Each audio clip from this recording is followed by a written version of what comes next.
சாவாமை உள்ளவராம் ஏக சக்கராதிபதியாம் இயேசுவின் வல்ல நாமத்தில் அனைவரையும் அன்போடு வாழ்த்துகிறேன். இன்றைய திருவசனம் அப்போஸ்தலர் 18:10.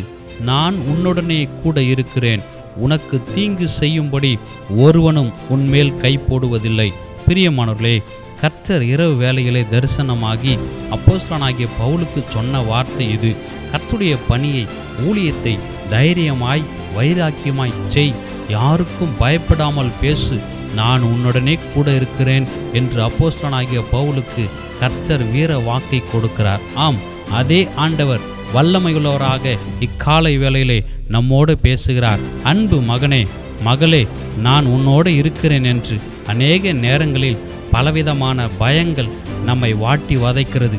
சத்துருக்கள் பெருகி இருக்கிறார்களே, நமக்கு எதிராக ஏதாகிலும் செய்து விடுவார்களோ, சத்துரு நம்மை மேற்கொண்டு விடுவானோ, இவர்கள் எதிர்த்து நிற்க திராணி இல்லையே, குடும்பத்தில் உள்ளவர்களே தீங்கு விளைவிக்க காத்து கொண்டிருக்கிறார்களே, உடன் இருப்பவர்களே தீங்கு செய்ய எத்தனம் செய்கிறார்களே என்று பயத்தோடு அச்சத்தோடு இருக்கலாம். உங்களை பார்த்து கர்த்தர் சொல்கிறார், உலகில் இருப்பவனிலும் உங்கள் இருக்கிறவர் பெரியவர். பயப்படாதிருங்கள், தைரியமாயிருங்கள், சர்வ வல்லவர் நம்மோடு இருக்கிறார்.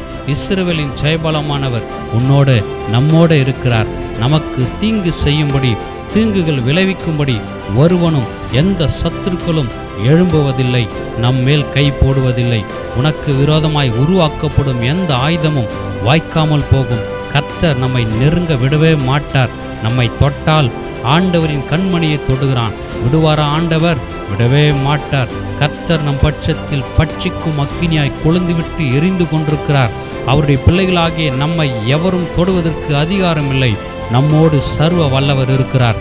தைரியமாயிருங்கள், வைராக்கியமாய் விசுவாசத்தோடு இருங்கள். கர்த்தருடைய வீர வார்த்தையை நம்புங்கள். இவ்வார்த்தையின்படி நம்மை கர்த்தர் என்றென்றும் வழி நடத்துவாராக. ஆமென்.